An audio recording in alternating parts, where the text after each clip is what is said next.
کتنی ایفرٹ کی ہے آپ نے ریسورسز لانے کی. تو ریسورسز سوشل سیکٹر میں لانے کی ضرورت ہے, اوور سائٹ کی ہے, کولیبریشن اینڈ کوآرڈینیشن کی ضرورت ہے, اور اویئرنیس تو بالکل وہ ایک کراس کٹنگ تھیم ہے.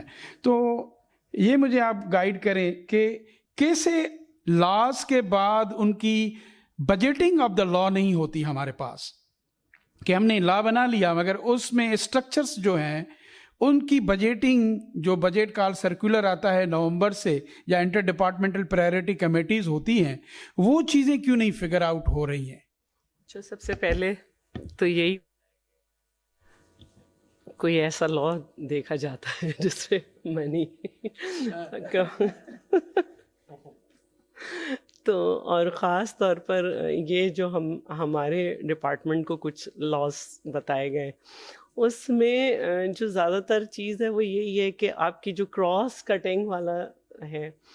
تو اب جیسے میں نے کہا کہ اس میں بہتری آ رہی ہے, لیکن اگر ایک کورٹ آرڈر آ جائے گا کہ آپ یہ نہیں کر سکتے تو مسئلہ ہو جاتا ہے. لیکن جہاں پہ ہمیں کچھ اور بجٹ کا معاملہ ہے, جیسے ہمیں لیگل اسسٹنس پرووائڈ کرنی ہے, اور یہاں ایک بہت بڑا ہمارے پاس اپرچونیٹی ہے کہ یہ ہمارا اچھا بجٹ ہے اور ہم نے بڑھوایا بھی ہے. تو ہمارے پاس تو وہی لوگ آئیں گے نا جو جن کو پاس وکیل کرنے کی صلاحیت نہیں ہے, جن کو اگر کچھ ہو گیا ہے تو وہ ڈاکٹر کے پاس نہیں جا سکتے. تو یہ جو ہمارا ریفرل سروس ہے یہ ہمیں بہت مدد کرتا ہے. اور مثال کے طور پر ہمارے پاس 2 ایسی خواتین آئیں جو ایک ہی گھر میں گئی ہوئی تھیں, ان کو ہیریڈیٹری ڈیزیز تھی کہ ان کے جوائنٹس جو تھے, شولڈر کے, ہپس کے, نیز کے, یہ آہستہ آہستہ ختم ہو رہے تھے. تو یہ بھی ایک ٹارچر ہے کہ ہسبینڈ نے علاج نہیں کرایا اور بچوں والی ماں کے بچے رکھ کے ان کو گھر بھیج دیا. تو اب بہت ساری بدقسمتی ایک یہ تھی کہ وہ علاج تو چاہ رہے تھے لیکن شوہر کے خلاف کارروائی نہیں چاہ رہے تھے کہ ان کا گھر بس جائے گا اگر علاج ہو جائے گا. تو یہ ٹوٹل تقریباً 22 لاکھ کا خرچ تھا. تو جب ہم نے جناح ہاسپٹل میں آر جمالی صاحب سے بات کی, انہوں نے فری آف کاسٹ کیا. اصل بات جو ہے ٹھیک ہے بہت ساری چیزوں کی کمی بھی ہے, لیکن بہت سارا مسئلہ یہ ہوتا ہے کہ ہم ایکسس جو ہے نا اس کو ہم تک مل جائے, ہمیں اس تک مل جائے تو ہم بہت سارے کام کرا سکتے ہیں. ہمارے پاس بہت سارے ایسے لوگوں سے ہم نے MOUs سائن کیے ہوئے کہ اگر ہمارے پاس کوئی اچھا لائر نہیں ہے تو ہم ان لائرس کے تھرو چلے جاتے ہیں. تو بجٹ ہے مسئلہ, لیکن ظاہر ہے کہ جب ہم پارٹ آف دا گورنمنٹ ہیں تو ہمیں بہت ساری چیزوں میں دیکھنا پڑ رہا ہوتا ہے کہ 80% ہم ڈپینڈنٹ ہوتے ہیں اکنامکلی کہ ہمیں شیئرز جو ہیں وہ فیڈرل سے ملیں, وہ جتنے ملتے ہیں اس کے حساب سے پھر وہ ہمیں مختلف ڈپارٹمنٹ کو ملتے ہیں. لیکن ویمن ڈیولپمنٹ ڈپارٹمنٹ کو آہستہ آہستہ لوگ انڈرسٹینڈ کر رہے ہیں. جیسے میں نے کہا کہ ہمیں ادھر سے بھی سوشل ویلفیئر سے نہ صرف ہمیں یہ دارالامان مل رہے ہیں بلکہ 1 سال تک کے لیے ان کا اسٹاف بھی مل رہا ہے, ورنہ ہم نہیں چلا پاتے. تو جو آہستہ آہستہ 18ویں ترمیم کے بعد اداروں کا رول ہے وہ سمجھ آ رہا ہے. بس یہ جو ہنڈرنس آ جاتی ہیں کہ 5 سال کے لیے پابندی ہو گئی کہ جابس نہیں دے سکتے, یہ نہیں دے سکتے, تو پھر یوٹیلائزیشن آف بجٹ کیسے ہو مجھے بتائیں. اگر میرے پاس جو ہے وہ اسٹاف ہی نہیں ہے تو میں کیسے کام کروں گی, میں کس طرح سے اس کو آگے بڑھاؤں گی. ہر چیز منسٹر کے پاکٹ سے تو نہیں جاتی.